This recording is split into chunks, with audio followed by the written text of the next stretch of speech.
There we go. Now I got audio. Forgot I had it unplugged. Anyway, I haven't streamed in a while. Thought, what the heck, I'll build the ice cream truck 60253 today. I hope everybody's been having a good work week. And let's get the camera up in here a little better. There we go. And I hope you continue to have a good week. We are finally to Wednesday. And hey, how you doing, Art Claxton, Brick Sargent, hello, hello, Christopher Gerber, Aaron DeLilo.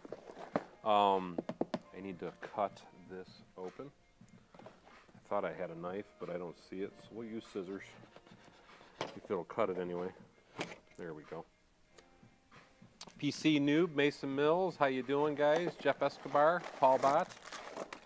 I planned to start earlier, but I wasn't sure what to build because I am waiting on a ton of parts from Lego, and because I'm waiting on parts from Lego, it's probably going to be a very long time before I see them. So I figured I would start trying to do some live streams and just build some of the sets I can do. And Brick Sargent, thank you so much. Brick Sargent just donated $2. DJ, how are you? Jim G, G Jacobson. Get that into the garbage bin. And happy Hump Day to you, Kip Hoffman.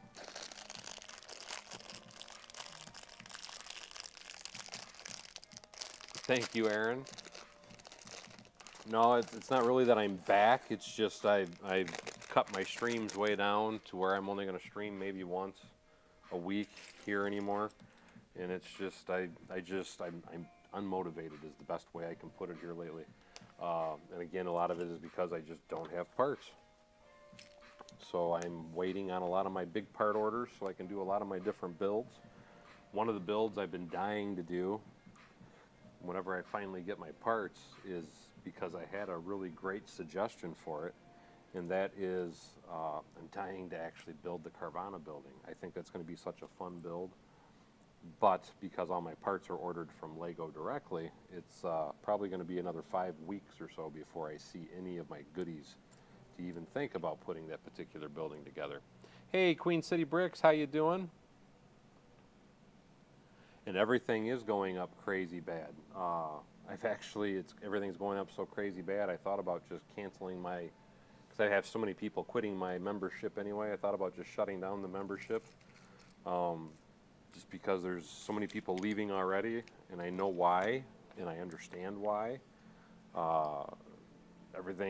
Inflation is killing everybody right now, and I hate to say it, hate to be the bearer of bad news, but it's going to get a lot worse before it gets any better, and it's going to be bad for a while.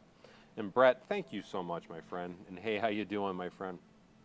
But I'd thought about ending the membership just to try and help people save a few bucks for those that are members, because I personally feel like things, like I said, are going to get a lot worse before they get any better.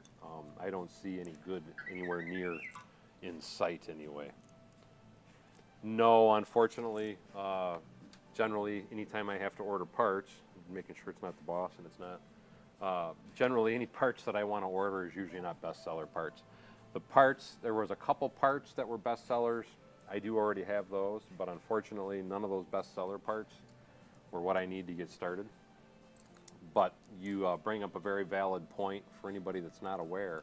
If you order parts from Lego Pick-a-Brick online now, they have standard parts, and then they have the bestseller parts. The bestseller parts generally will be shipped to you at your house within 5 to 10 days, and they held their word. I got them within 4 days, honestly, for the parts that were on the bestseller list. But the thing is the majority of my parts are standard parts, and those can be anywhere from 5 to 11 weeks before you can receive them. So I do not expect to see any of that stuff anytime soon, to be perfectly honest with you.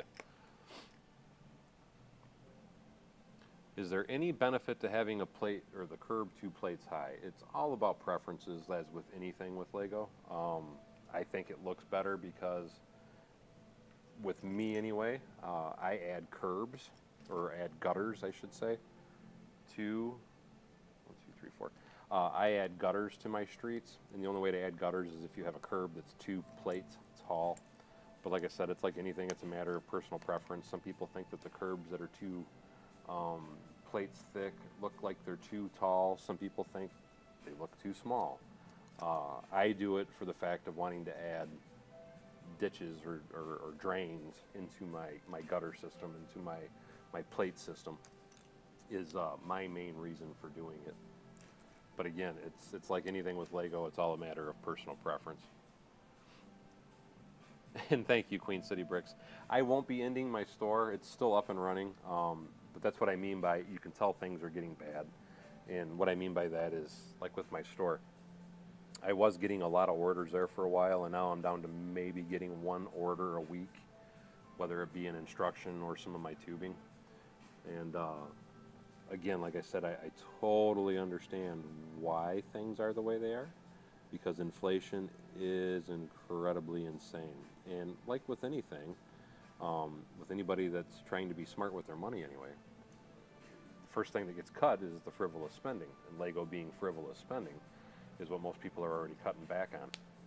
I know I can tell you, and I'm not going to say what stores, because I'm not supposed to talk about that kind of stuff, but I can tell you I know 3 different stores personally from talking to managers and whatnot, from being in the Lego community and all that.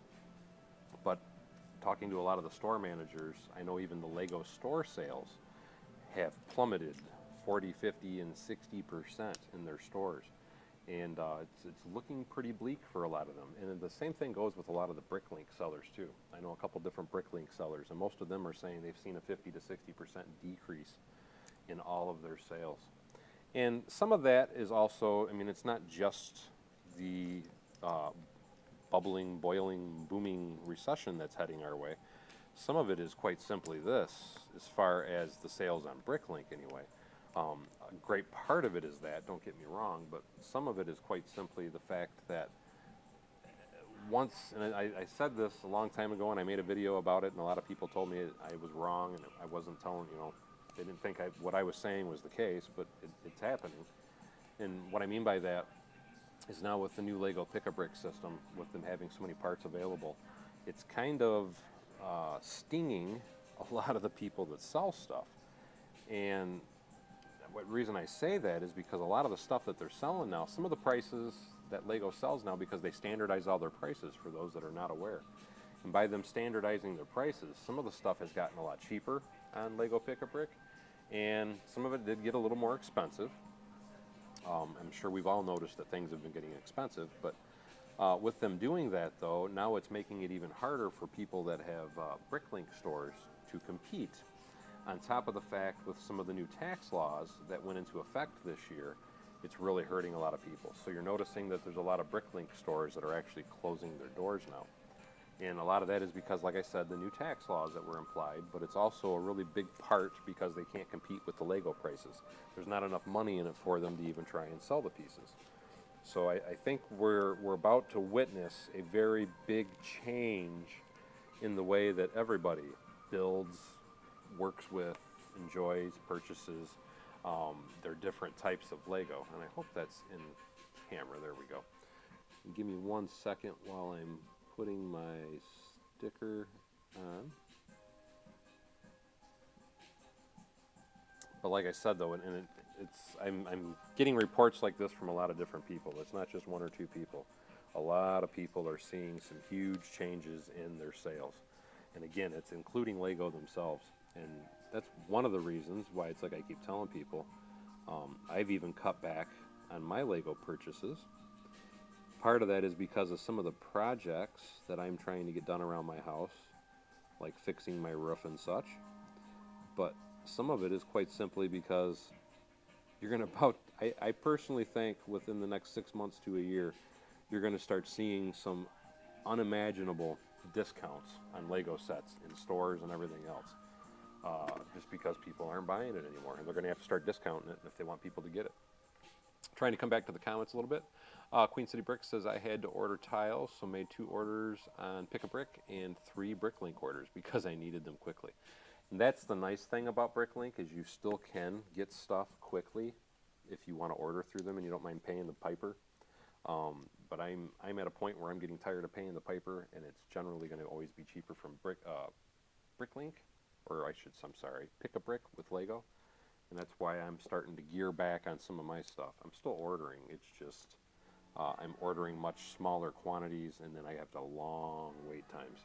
The only way that I would probably, I still use Bricklink a little because there are still parts that are cheaper there, but the biggest way that I will continue to use Bricklink is if I get any more commission jobs, which I don't see in the immediate future anyway. I've had a few people contact me, but nothing written in stone yet.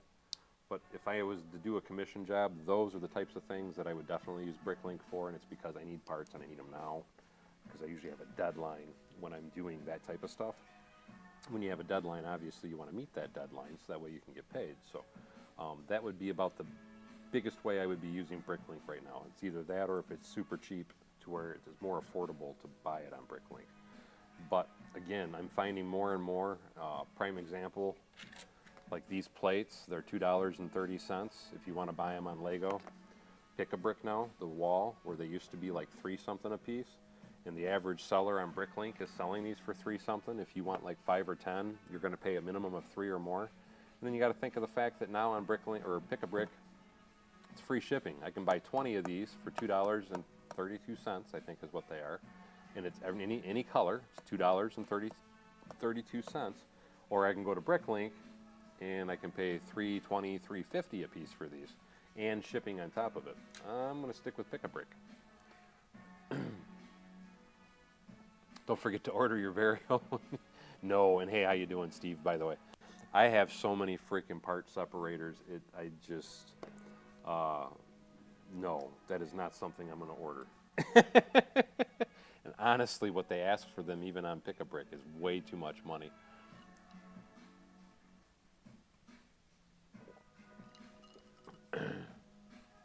Jeff Escobar says there's a sticker that sarcastically says, "Mind your child." Oh, you are right. Right there. I didn't even notice that. Just showing you what Jeff is talking about. Mind that child. That's funny. Trainer Sebas says, I finally started my own Lego City. I made 4 tables. They're 20 by 40 inches. Just wondering if you have any tips for train inclines. When I add more tables, I want to have an incline. The biggest thing with the train incline, if you want the train to work and work well, you really don't want to go more than a plate. You can do it kind of tight. I did it in my city kind of tight. But personally, I don't recommend, do I have it set up to where, you can't really see it over there. I wouldn't go more than 1 plate every 8 studs. You know what I mean? So start at 0, then go 1, and then you go another 1 after 8 studs, and so on and so forth, to be a nice gradual incline for your train. You can probably go as much as 1 plate for every 4 studs, but the reason I'm saying you go 1 plate every 8 is because if you do 1 plate every 8, you're not going to see a problem with the train pulling trains to go up the hill. Where if you start going anything before that, you're going to start seeing some chugging. So my personal recommendation is, well, on every 8th stud, you would raise the incline by 1 plate. I hope that makes sense anyway. Bricklock, how are you, my friend? G. Jacob says smaller quantities, so just a short semi-trailer instead of the long one. Yeah, basically. Queen City Bricks is one of my Lego stores here in Charlotte, North Carolina. Hasn't had new Brick parts for like 3 months. No, honestly, Queen City Bricks, and I haven't been to my local store, so I can't speak of it. But I've been getting lots and lots and lots of reports from people, and I've even seen people making videos about you should go to your local Pick-a-Brick walls, because I know a lot of the people I've been talking to, Charm City Bricks, Easy Craftsman's another person I've been talking to about that, and they're saying that apparently they are really getting some really nice, new, amazing pieces on the Pick-a-Brick wall. So now is the time to do it, because they're finally starting to stock some really nice looking stuff. But I am with you, because prior to all the rumors I'm hearing now, and I haven't been to my store to verify if that is truly the case, but prior to all that, I'm right with you. It's been a good 5-6 months since they've had any really good parts. and I've been wanting to, at some point anyway, I will. I've been wanting to go to the store by me, just so I could see if they finally got some better parts here also. But like I said, I'm hearing a lot of really good things about a lot of different parts. And hey, Blinky Bricks, how you doing? Kevin says, the good news, slowing Lego projects, I can now start to perfect the city. You know, the problem is Lego isn't slowing down on their releases, though. So a lot of people are really trying to buy and buy and buy. And me personally, I know everybody probably hears this from me all the time, but most of the current city sets, I'm not buying any of it. To me, it's all garbage. But I know a lot of people are still trying to buy and everything, and Lego is just, compared to what it used to be, the amount of sets that they release now is absolutely insane. I mean, crazy, crazy insane. And I don't know if it's going to come back and bite them, because they have been releasing such an insane amount of sets. I feel like it's going to bite them, but I guess time will tell. But you would think that at some point they would slow down just a little bit, because nobody can buy everything anymore. And I know not everybody collects every single set, but the way that they've been doing it, I think it's going to come back and bite them in the rear. Just my personal opinion, because they are just releasing way too many sets for people to buy, and especially in an economy like what we're seeing right now. Their amounts of release, I think, are going to hurt them. They were at the point, or brink, I guess would be the best way to say it, of bankruptcy once before. And with their constant release barrage of varieties of sets, very expensive sets, I think if they don't watch their stuff, it's going to bite them. But like I said, they were in trouble once before, and the rate that they're going to be in trouble again here real soon. And we'll get you there. But, I mean, you know, it's like anything. I could be wrong. I don't have a crystal ball. It's just what I'm seeing. Hello, Mega Joker. LJ, how you doing? I agree, LJ. They have turned into Pokemon. They're just they're creating, building, selling way too much stuff, and like Beanie Babies and any other thing you can possibly think of, they're basically killing the market because they're overselling. So I'm definitely with you on that. Bricklock says we need to start a Bricklink or a brick separator recycling program. Kevin says not interested in the city sits either. And I don't know that many people that are. You know, and it's funny because I've had a lot of people that tells me, why don't you, a lot of people have suggested to me, I should say anyway, that I should try and get into the ambassador program. And it's like I always tell everybody, I don't want any part of the ambassador program, and the reason that I say that is quite simply this. I feel like when you're in the ambassador program, they expect you to rave about all the sets that are coming out, and to me, most of them are absolute garbage. I have no interest in purchasing them. I have no interest in building them. I have no interest in owning them. None of them are really that good.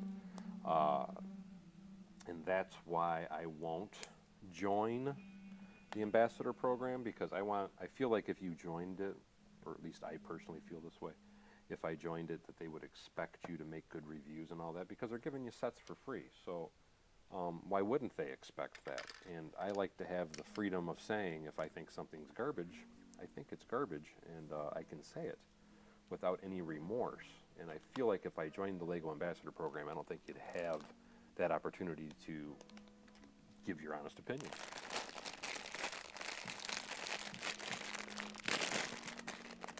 Art Claxton says Paul Bott, the ice cream truck driver, and Brick Sargent, the ice cream truck seller.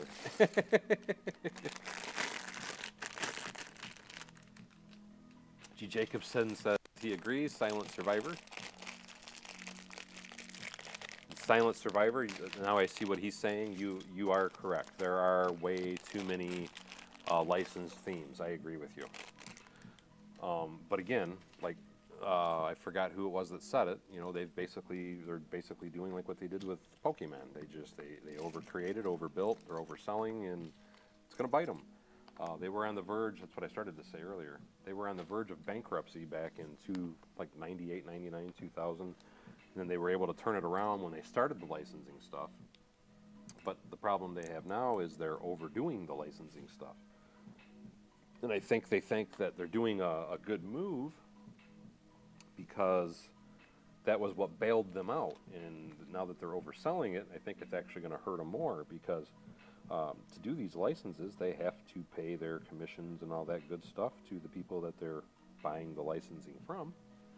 And I put that down too low, but oh well, we're going to stick with it now. So I mean, it is what it is, I guess.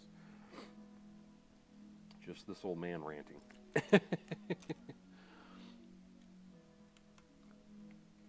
John Victoris says, hey Daryl, I'm kind of looking forward to the farm sets. Hopefully they will have some appeal. I'm hoping so too. The biggest appeal I can tell you for me personally with a lot of those farm sets, and the same thing goes with the safari sets for those that are not aware. If you're looking especially in the terms of investment, because I know a lot of people look at Lego as for investment reasons. If you're looking at Lego for the term of investment anyway, some of the best sets to buy are going to be that farm set and also like the safari sets that have the elephant and things like that in it. And this is why I say that. Lego's only made one other elephant besides the one that they just released. It's a new mold, if I'm not mistaken, also. But if you ever go and look for the old elephants and look at the prices on those original elephants, and I think they were made, God, I think it was late 90s the last time they made an elephant. It might have been early 2000s, but the previous elephant is worth a fortune. And that's why I think this elephant, if you buy that set, is also going to be worth a fortune. Again, I could be, that's my personal feeling on it, that I think that would be a great investment. And the same thing goes with the farm equipment too, though, because they've made tractors and stuff before. And again, look at some of those old retired tractors and stuff that they've had, and holy cow. If you've never seen them, man, the prices on them are absolutely insane. Now, keep in mind, they were very well-designed looking sets, and they still hold up well even today. But if you're looking for investment purposes specifically, I would definitely recommend the farming and the safari sets, because I think those would be good to invest into. But that's just my 2 cents. And I am forgetting, there it is, getting carried away. Got to put the sliding door on. There we go. Now we're cooking with Crisco. There we go. I did that, and I did that, and I did that.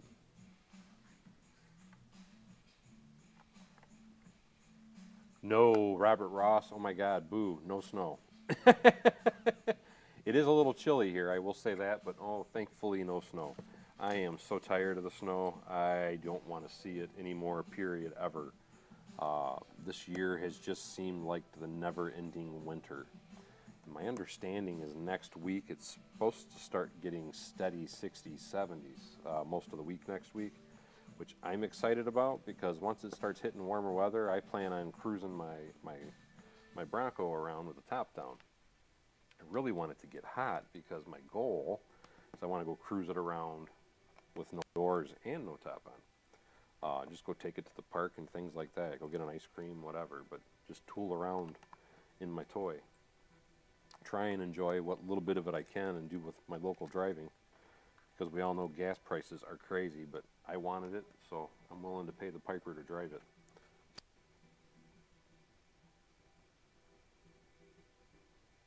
Lego Joe, you're probably going to see me starting to build a lot of sets, if anything, and a lot of it's like Paul Bott had already said, I'm basically waiting on parts, but it's part of the reason why I'm really not making videos or anything right now. I just don't really have much to report, share, or anything. I really haven't been coming out here much. I've mocked up a corner of one building just to give me an idea of what I'm going to need to order for another building I want to do. But I'm not going to order parts for it until I can get some of my previous stuff done. But the lack of parts is my biggest problem. And I need to get this sticker on. And what I should have done before I did all this was scan the sticker sheet, and I forgot, like a fool, because I've been wanting to try and keep the sticker sheets so that way I could copy them if need be and resell them later. Michael says, going to a hockey game. I hope you have a good night with that, my friend.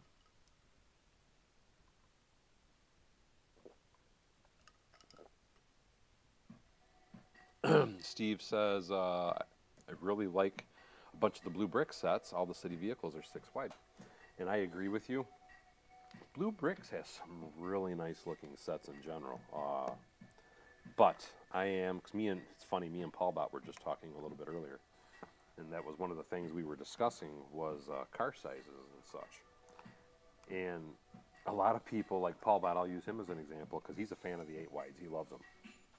But it's like I always tell everybody, including him, it's not that I don't, because I really don't buy the 8 wide Speed Champion sets. And it's not because I don't like them. And I think a lot of people think that I say that because I don't like them. I think they're amazing looking cars. But when I'm looking at buying something, I'm looking at buying it to be able to place it into my city. And to me anyway, the 8 wide cars, the ones that they sell for the Speed Champions and such, they're just entirely too big to display with your Lego modular buildings or really anything in a Lego city, unless you're going to mock up and build much bigger buildings. And that's why I personally don't much care for the 8 wide. It's not because they don't look cool. They look amazing. It's just they don't fit with my city, and I'm not going to buy something that I can't use. But some people think they look great in their city, and they like to use them. To me, they're just way out of scale.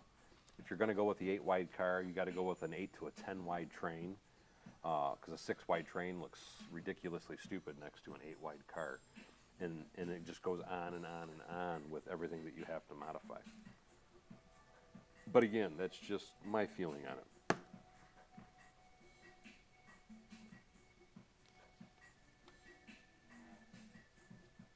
No, Jeff.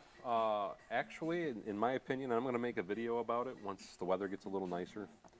It's extremely easy to take the top off and on my Bronco. I generally, it takes me just a couple minutes. It takes longer because you have to like slide the rear window and the side windows off. It takes longer to slide them down than it does to get the top off. Now, mind you, when I say take the top off, the top is made in a manner and fashion that the whole thing folds all the way back and it latches into place so it can't move. That's me taking the top off, but there's only 4 screws, and then you can take the whole mechanism completely off your car. Me, I've just been just rolling it back, and then I roll it up if I need to. And part of the reason that I do that is for fear of, if it rains, you don't want to get caught in the rain, quite simply. And I like to know that my top is right there if I need it. So that's why I just personally just roll it back. And why, there we go. As I say, it ain't going on, but there we got it. But no, like I said, it's extremely easy. And when I do make a video on that, keep in mind that will not be on this channel. That will be on my other channel. But so far, because I get asked this a lot too, I love that thing. That Bronco is freaking awesome. It's not the best on gas, but I didn't buy it as a gas-efficient car, so I try to remind people of that. But it is a lot of fun to drive, man, and it's very peppy, and it gets a lot of looks. Absolutely, GJ, it is all about scale, and that's why I said I won't use it. To me, anything wider than 6 wide just doesn't work in my city. Ooh, nice. Kevin said it's supposed to be 68 degrees by him this Friday. We're not supposed to see that, I think, until Monday. Michael's talking about the minor leagues, but the fights are fun. I can imagine because they're that's one thing I will always say, because to me, I've never been big on sports. Let me say that first of all. But what I will say, and I forgot to put a sticker uh, is anytime I do watch sports, the only sports I really like to watch is like what you said, the minor leagues or college. And the reason that I say that is because their hearts are in it. They're playing for all they have, and they really, and it's not just about the fights, at least for me anyway, but they really put their heart into it, and it's generally a very entertaining game where, to me, when you're watching a lot of the professional leagues, NFL, NHL, all that stuff, it's the people have already made it, they're making big bucks, and they're spoiled, and it's like their heart's not in it, so there's like too much timeouts and all the other nonsense, and most of them just to me seem like big overgrown children, for lack of a better word, and that's why I really don't like any of the professional sports, but college and under, I like watching, because they're playing to play, because they love the sport, and like I said, their heart is really, truly in it. There we go with that, dude. Let me get my eyes back on so I can see. Holy crap, John, thank you so much. He says, thanks for the great content. And I appreciate that, John. That was very kind to you. John just donated $20, dude. That was awesome. Paul Bott says, plus it's a Ford. Oh, God. I'll take that Ford any day over a Wrangler. Wranglers are garbage. That's my opinion anyway. I don't like Wranglers. I've always wanted one, and every time I test drove one, it's like, get me the heck out of this thing. It's a piece of garbage. And the reason that I say that, they're slow. They can't get out of their own way. I've never seen anybody that owned a Wrangler that didn't rot apart within a few years. I always loved how a Wrangler looked, and I always thought it would be cool to have one, but I was just never one that was impressed with them. And it's not a personal thing. I just really just never liked them. Because every couple years I would debate on buying one, and like I said, I'd take one for a test drive, I'd look at the price tag, and it was, you know what? Nope, don't want it. Not only that, they were always so cold inside. The last time I test drove one was about 5 years ago, and I swear to God, I was freezing in that thing. It's like they didn't put enough heat in it. For a Michigan winter, it sucked. And I want to be warm. I don't care about rattles and things like that. I do want to be warm, though, and it always felt like they had insufficient heat in the Wranglers anyway. 81, G. Jacobson's just rubbing it in. Paul Bott says, college players can now get paid. Oh, I didn't know that they could get paid now. Kevin was saying that his son plays minor league hockey for 14 years. Dude, that is freaking awesome. And Macro Bricks, thank you so much. Macro just donated $10. And he said what John said. And thank you, Macro Bricks. I appreciate that. And he said he was repeating what John said, which is thanks for the great content. And really, I do appreciate that, guys. Thank you. Trying to catch up on a few more comments. I know I missed stuff. Matt C. says, I love Ford. Berkeley Brick says, hi, everyone. Hey, how you doing, my friend? Trying to kind of scan back up a little bit, and I am not having much luck, guys. I never opened up the other window.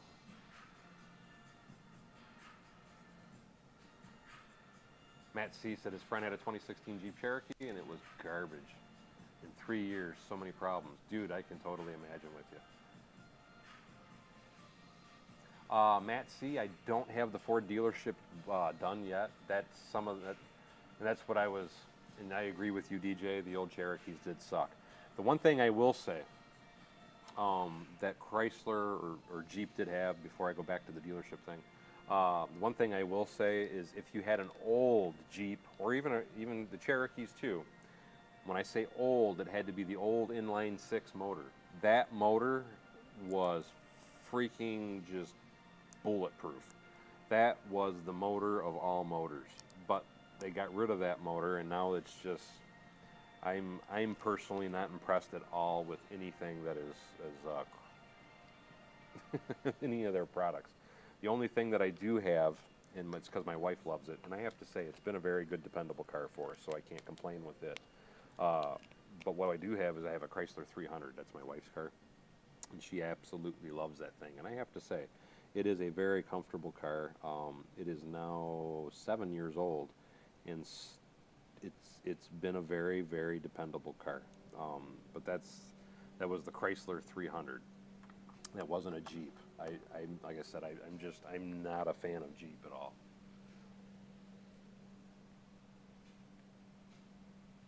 And trying to catch up on a few more comments.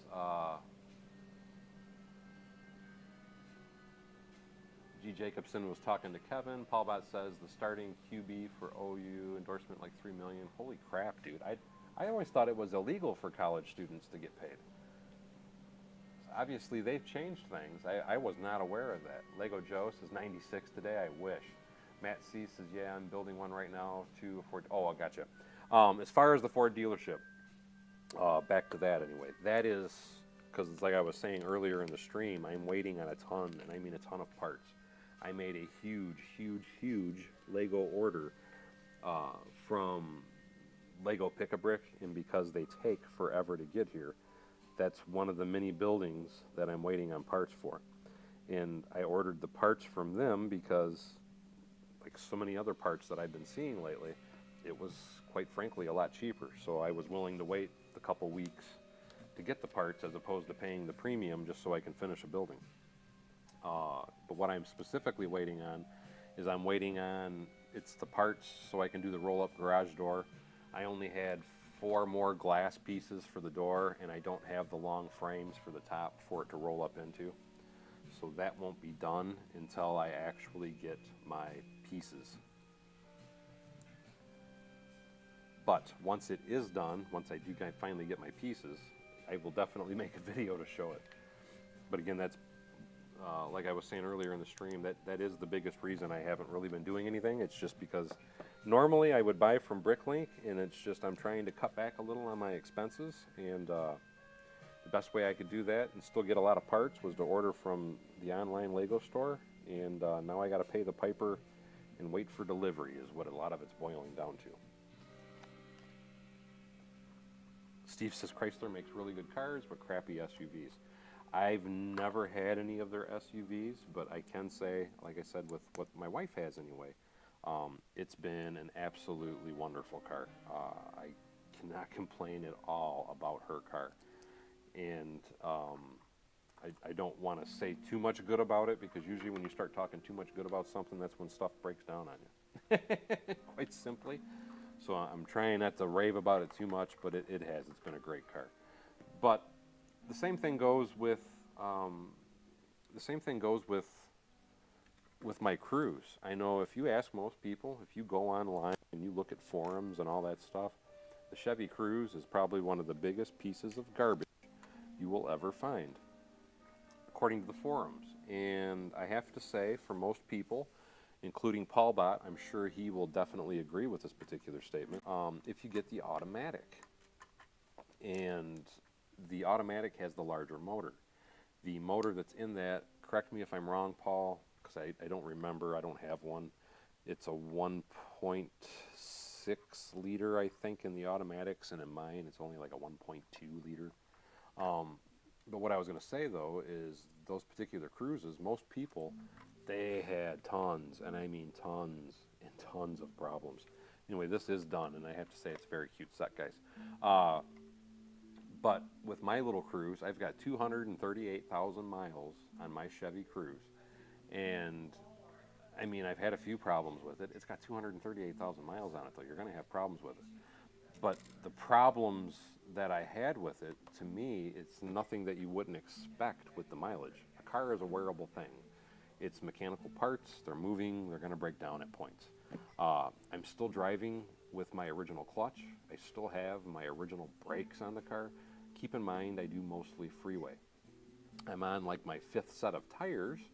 It's either 4th or 5th set of tires. I had the timing chain replaced, but generally with any car, you want to replace the timing chain at around 180 to 200,000 miles. And it needed to be changed, so I had it changed. It wasn't because something went wrong. It was a maintenance thing that I did. I've changed, right at around 200,000, I changed the spark plugs, I changed my coil packs, I had the timing chain done, and then I also had my turbo failed on it at around 220, I think, or no, 210, might have been 210. But prior to that, now mind you, prior to that, I did have to replace the turbo twice. Once was because of a raccoon. I hit a raccoon really hard. It hit my intercooler and it took my system out. That was covered by insurance, not a big deal. Then the next time it was my dime, which was at, because I think I hit the raccoon at 60,000. I had to replace it myself. It was around 100,000, I think. And then I just replaced it again. When I say replaced it, it wasn't the whole system. It was, I forget, it was a portion of the turbo. But that's the only problems, is the point I was going to make, that I've personally really experienced with my car. And I had one coolant leak, and it was a plastic gooseneck, and plastic deteriorates and loses its elasticity and all that over time. So again, it's another wearable part, not a big deal. But to me, it's been an amazing car. But most people, you're going to find out it was a piece of junk. And now that I've rambled, let me come back to the comments a little bit more. Matt C says he loves the Chrysler 300s. And like I think they're a beautiful car. Macro Bricks was saying hello to Steve and Kevin. Jacob was saying hi to Crystal Light. And by the way, hello, Crystal Light. John Ventura said, I test drove a C300 with a Hemi about 10 years ago. Scared the living daylights out of the dealer. That's not a good thing.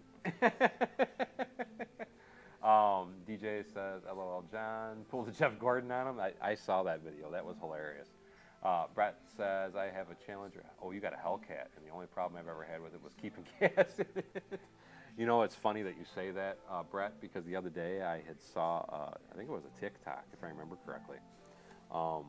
And it was for people that drive, they were making a joke, but they were saying people that drive V8s, it'd be like, you know, is what the wording said. And the guy was filling up his car, and I think he had a Hellcat, if I remember correctly. It was a Charger or a Challenger, I forget. But he was putting gas in the tank. He put it back, you know, put it away, got in, started it up, went out the exit, came right back in the entrance, pulled back up to the pump, and started filling it up again. Matt C says, a long-lasting car is a Subaru. I've always wanted to buy one, and I've wanted to buy one of those for a couple reasons. One, they're all-wheel drive, and two, I've always heard great things about them.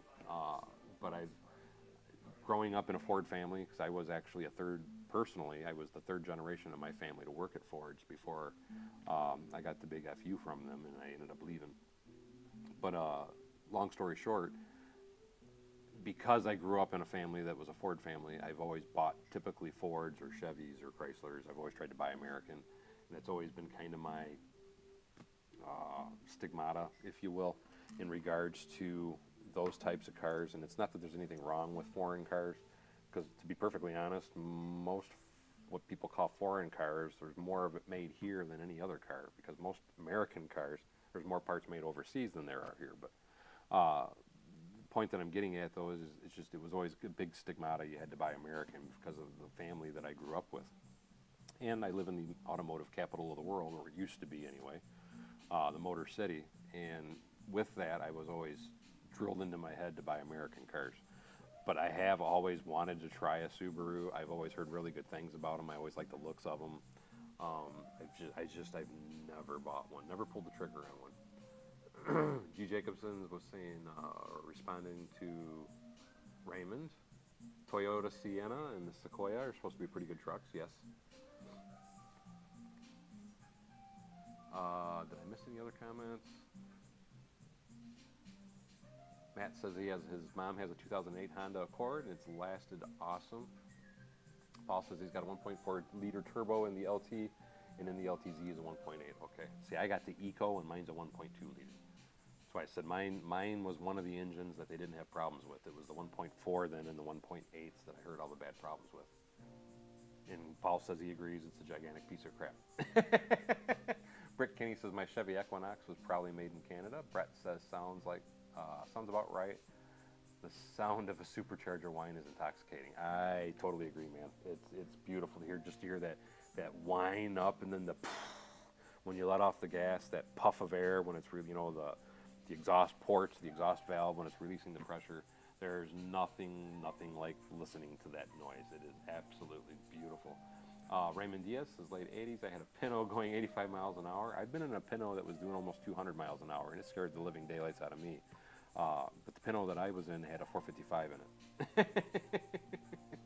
Fox Leader says, oh, I have that set, but not the new ice cream truck. It's, like I said, to me, it's a really cool set. I have to say, I like it. and it's 6 wide. So this is just going to go straight into the city, just like it is. Paul Bott was saying, you want to buy American, stay away from the big three. And no, that's why I said that's what's funny. Most people complain about that. But, again, at the same time, most American-made cars are not made in America. G. Jacobson says, how about buying a Tesla? I'll never buy Tesla. Personally, I'm a gas guy. I don't want an electric car. I don't want an electric car. Kevin says, I'm a Ford guy. But as far as a daily driver car, to me, there was nothing ever better than a Ford truck. And I've always loved Ford trucks. As far as cars, I can kind of go any way with a car, but I've always been a Ford truck guy. Brick Kenny says, my Traverse made it in the United States. It has way more problems than the Canadian Equinox. I believe that. And Kevin says, a Pinto with that big of a motor, where did you sit? It was shoehorned in there. You still sat in the seats. The seats were removed, or I shouldn't say removed, they were moved back, and the steering column was elongated a little bit because they had to cut the firewall out and relocate the firewall back a little bit. But when I did that, we're talking back in the 90s. It was back in the 90s, it was, at least here by me anyway, it was a big trend to see how big of a motor you could shove in a little bitty car, and that was one of the cars that I saw. And the problem with the Pinto, if you're talking about slowing down, had it on 2 wheels with the car that Raymond was talking about. The problem with the Pinto that I rode in, he only drove it a few times, and the reasoning was that because he ended up getting rid of it. It scared him. It scared me to ride in it. But part of the reason he got rid of it was quite simply it had so much power and it had no stopping power. So back then you didn't have a lot of options like you used to have. One of the things that I did, I can tell you, I used to have a 59 VW that I cut the daylights out of and drag raced. Used to get a 13.2 in it for a VW, was pretty good. But you had a problem with stopping. Everything back then was drum brakes. And what I ended up doing with my Volkswagen in order to get it to where I had stopping power is I used Carmagia front disc brake system, and then I improvised a Porsche brake assembly hub on the rear axle, and then I had Porsche disc brakes on the rear of it. So that was how I was able to finally get my car to where I actually had the stopping power with having a 400 horsepower motor in a little VW Beetle. Fox Leader says, I don't know how many foreign manufacturers in the United States, but I know that Musabi and Toyota technically know the land and have their country laws on the property, so that's a thing. I know that there's a lot of Toyotas that are actually made more here, like 70% of the car is made here. And like I said, that's where I say the standards of today are different than the standards that once were from the generations that I grew up and learned from. Kevin says, reminds me of Hightower and Police Academy. Matt C says, my dad had Oldsmobiles and Chevy Impalas in the 70s, and those were some nice, there were some really nice, like the old 442 Olds, those were really nice. Paul Bott says, I don't mind electric. There's a video where someone's charging at a supercharging station, almost dead, and only costs like $9 and quarters, or 9 quid. Is that what that was? Here's my problem with power cars, like for me anyway. And I know you can charge it when you get to your job, and I can charge it when I'm at home. I want a car, if I get into it, I don't have to try and find a charging station to plug it in to go somewhere. I don't mind getting in line to get gas and putting the gas in it and taking off down the road. I prefer to get gas to drive it and take it off down the road. That's just my personal opinion. I would rather have gas. If they made electric cars to where they had a really good distance, when I say a really good distance, I mean I want you to go like 600-700 miles before I need to plug it in and charge it. Actually, probably more than that, because I want to be able to drive what I would drive in a day. I want to drive it for 12 hours straight. Like I say, I'm driving to Florida. I can go stop at a hotel and plug it in while I'm sleeping at the hotel for the drive on the next day. And I want it to charge very quickly. There's my problem with electrical cars. It's just, to me, the technology hasn't gotten advanced enough to where I personally like it. 30 minutes is a quick charge time, so that is impressive. Raymond Diaz says, Daryl, I am also a third-generation Ford person. And hey, buddy, thank you. Awesome. Nice to know that there's more than just me out there. G. Jacobson says, I can fill a gas tank in minutes. Exactly. I could do it in seconds. Matt C says, I'm 15. What car should I get? Matt, the one that you can afford. biggest thing that I would say, and this isn't to try and scare you, Matt, if because you're saying you're 15, you're going to be looking at your first car, and I'm going to get you guys something that I got to get parts for, but I'll show you what I'm mocked up on it anyway. To me, because you're saying you're 15, so I know this is going to be your very first car, my suggestion to you is get something large. Get something large, and if you live in an area where there's winter, get something that's at least all-wheel drive. And the reason I say you get something large is quite simply this. I don't care who you are. Most people wreck their first car. And being that you're 15, you want to be safe, so you want to get something that can take a beating. Like my son, Jackson, I got him, he drove my truck, and that got wrecked. And now, for a replacement, we got him a Ford 500. It's slow, it's a dog, it's a big car though, and I know he's going to be safe, and that's why we did it. So, whatever you can afford, and right now, affording cars is dang near an impossibility. But get something big. Get something big just to keep yourself safe while you're learning how to drive, because you're going to make a mistake, and it might not be a serious accident, but you're going to get in an accident, and at least if you got something big, you're going to be safe.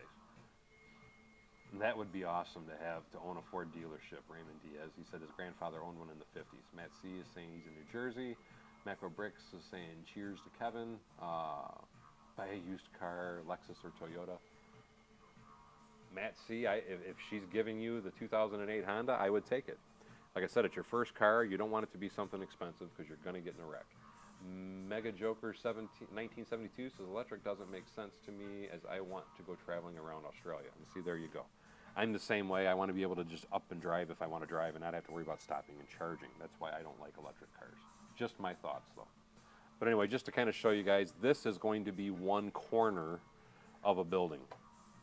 To me, this needs to be on a waterfront, though. And this total building height will be 10 stories tall once it's done. But this is something I was working on. Just wanted to play with some color. And I actually got an image from an Architectural Digest. Actually, it was an Architectural Digest that Charm City Bricks showed me. But this is what I came up with using that image. I should try and make a video and just kind of show you guys where I'm at and how I came up with this particular idea. Because this was from, like I said, actual engineering images, architectural images is how I came up with this. But this is something else that I do plan on building at some point in the future. But just trying to give you an idea, this is how I generally mock up buildings. I like to mock up a corner, a portion of the building or whatever, and I keep knocking that piece out.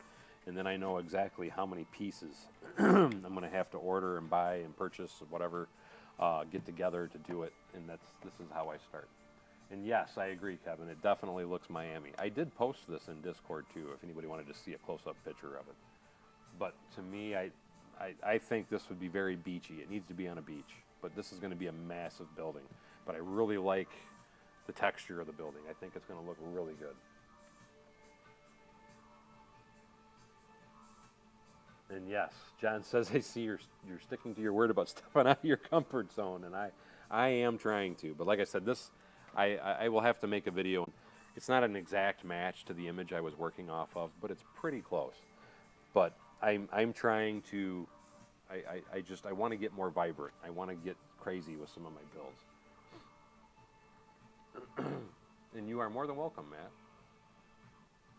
Paul Bott says, as of right now, I think Tesla can go around 400 miles on a charge, which is about 5 to 6 hours of driving, depending on speeds. And see, to me, that's not far enough.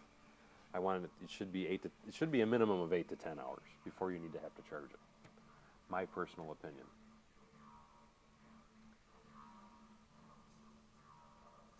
Philippe says, reminds him of some of the apartments they used to see in Brazil. Not the exact colors, but the structure. Very nice. And thank you, Philippe. You know, I might have this picture on my computer. I can show you where I got, you know what, actually, it's be quicker if I just show you on my phone.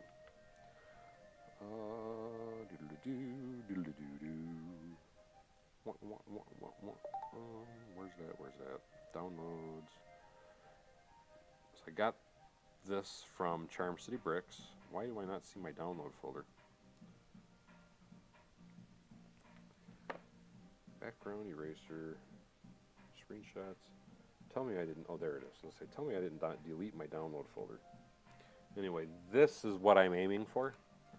And I hope this comes across on the screen real well. This is the picture though. that, and I wish that would stay focused. This is the picture that I'm working from. So this is where I got the idea. So you can see that there's yellows and pinks and reds, and so this is the actual image that I've designed and built this little portion of the building from. Keep in mind it's going to be that big when I'm done. So I just got this one small corner built. I still have to build all the way around on all four sides. So it's a work in progress, but this is how I got my general structure down, because I had all the parts to get this much of it. Now I've got to worry about getting parts at some point.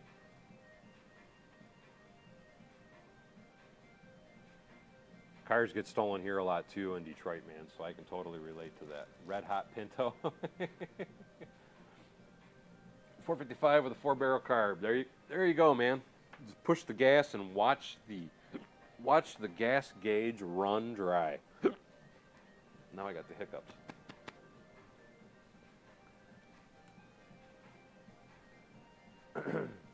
The problem though, Paul Bott, and here's my other problem with electronic cars, because I know what you're saying, like you said, in your opinion, nearly zero maintenance, costs $20. You say nearly zero maintenance. They still have problems with them. Most people that are buying them are driving very small distances. They're not driving like I drive. And the problem that I was going to say, though, is you've got your typical life expectancy for an electric car is, I think, up to 10 years is what they expect you to get out of it. If you ever got to change the batteries on it, the cost of changing the batteries is the same cost of the car. You might as well buy a new car. And they are outrageously expensive. And that's like my biggest reason for not being into them. Because if your batteries go, you're screwed. It's kind of like golf carts. I've always wanted to get a golf cart just to kind of tool around my yard. And I see them all the time, reasonably cheap, and they're always battery operated. I will not buy a battery operated golf cart. To me, they're junk. I want a gas powered golf cart. If the motor takes a crap, I can go to Harbor Fake. I can buy a new motor for $90, bring it home, rewire it, change out the carb and whatnot, slap it in the thing, and I can still drive my golf cart.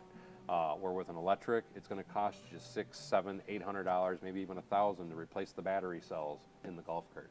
That's just my opinion. I would rather have gas.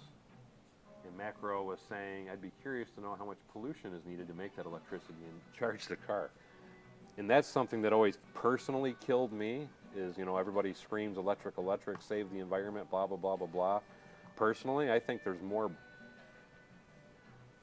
toxicity created from making the batteries, the nickel and all that nonsense, and then the drilling and the digging, and I don't see where it's such a big save to the environment, my personal opinion. And not only that, you're still getting all your power from a coal-burning freaking electric power plant, you know what I mean? So I don't get why people think they're saving the environment with going electric. Just my 2 cents. So I'm right on board with Macro and what he was kind of saying. Harbor Freight, yes. That's what Harbor Freight, I always call Harbor Fake, because Harbor Freight has fake tools, is what I kind of considered it. I don't even know, did I say Harbor Fake? I know I have a bad tendency of saying that.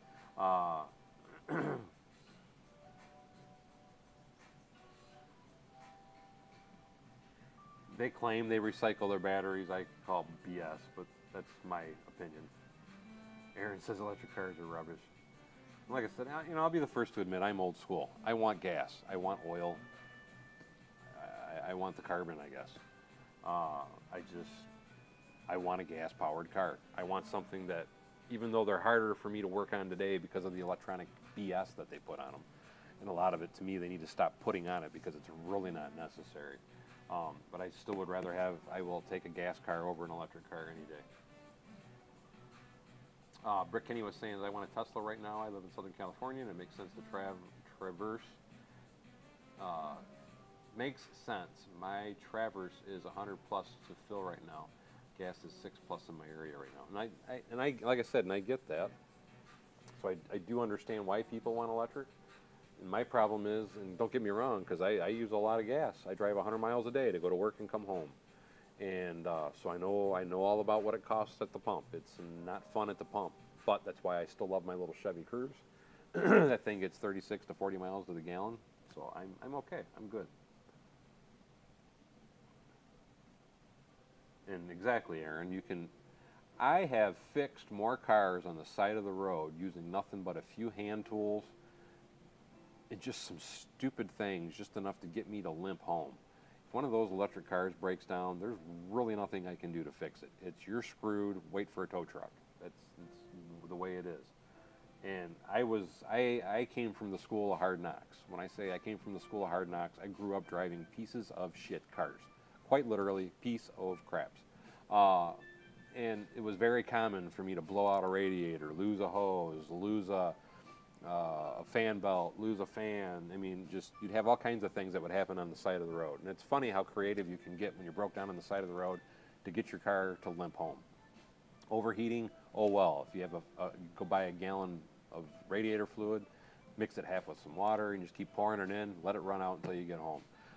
I've lost fan belts. Take some pantyhose, tie them in a knot. You got a new fan belt. You can't go fast, but it'll at least keep your alternator charging and running so you can make it home. Voltage regulators, those would fail all the time back in older cars. The voltage regulator, you could bypass that. You couldn't last for a real long time on it, but you could bypass the voltage regulator and you could get it to where you could limp home until you could go out and actually buy another voltage regulator. There's a lot of little tricks in old cars that made them real easy to fix yourself, and then also made it real easy to fix if you were screwed on the side of the road. An electric car, you're done. That's just my opinion.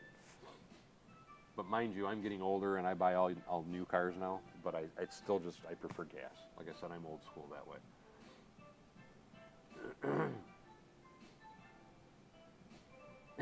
Macro is saying, if we turn 33 million cars in North America to electric, we would have to harvest more materials than all of humanity has done in the last 30 years.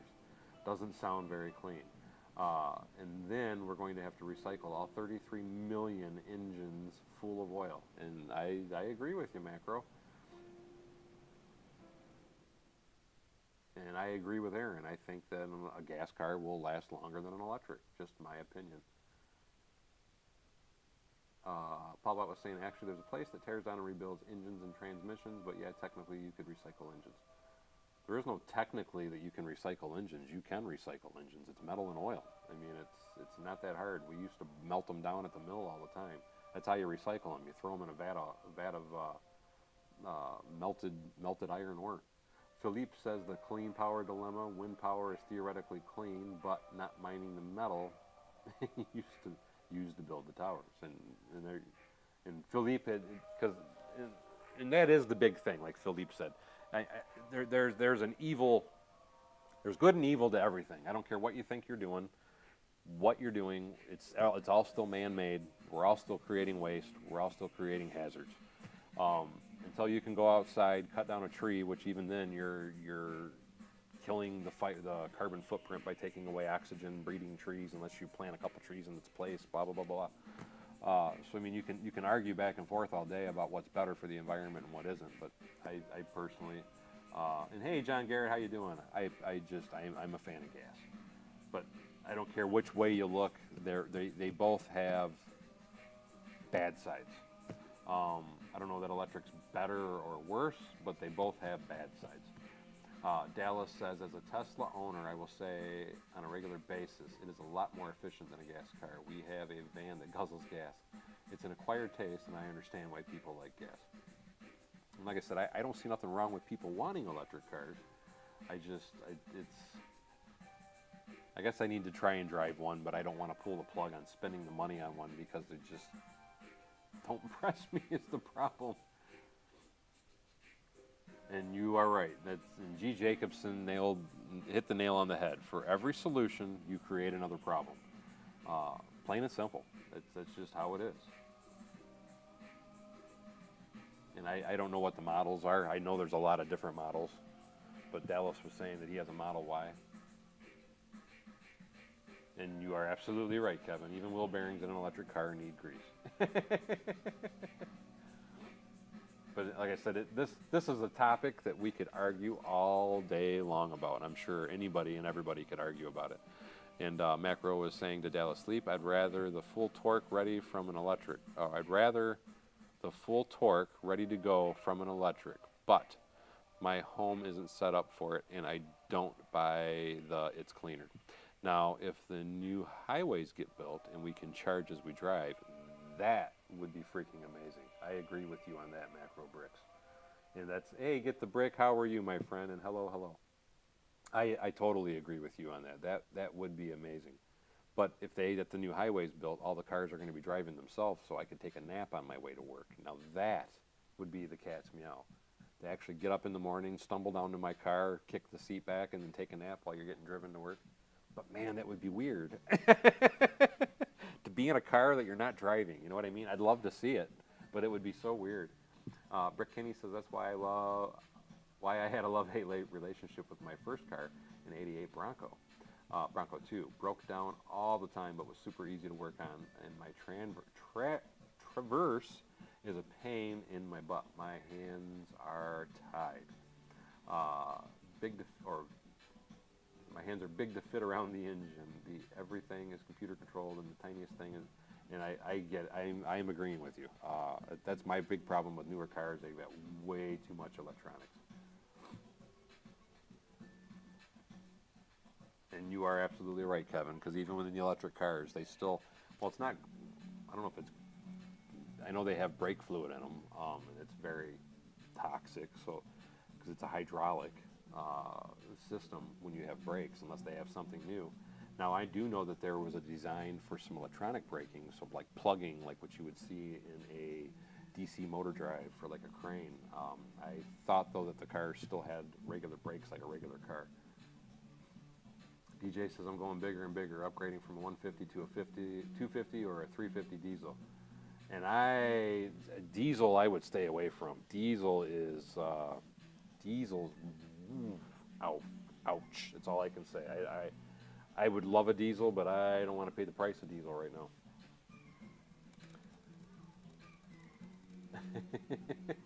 G. Jacobson says, call Tesla to fix your car, and they're going to send out a gas running service van.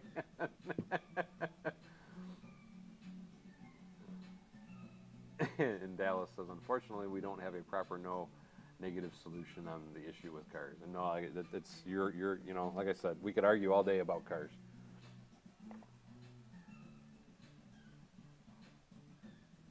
Aaron says, my God, a car with autopilot, I would love it. I think everybody would jump on board with that. The problem is the few cars they've been testing with them, because there's a test facility or a test track right by the airport, and I've watched them running, and it's neat to see. But the few that they've tested on the roads, they've already had a few accidents where people have been injured. So Kevin was saying, I guess trailers use electric brakes, and yes, the trailers do. Anyway, though, guys, Mark Kowalski was saying 75% batteries. I need to get off here because it is getting late. I was actually on longer than I intended, and it looks like I actually blipped at one point, so I apologize for the blips. Yeah, and John says he dreads the day that he has to put on a suit to have to cut into one of those cars to rescue someone. Yeah, that would make me nervous wanting to cut into one of those cars. But anyway, though, guys, I do need to go, and before I go, crap, I didn't have it keyed up.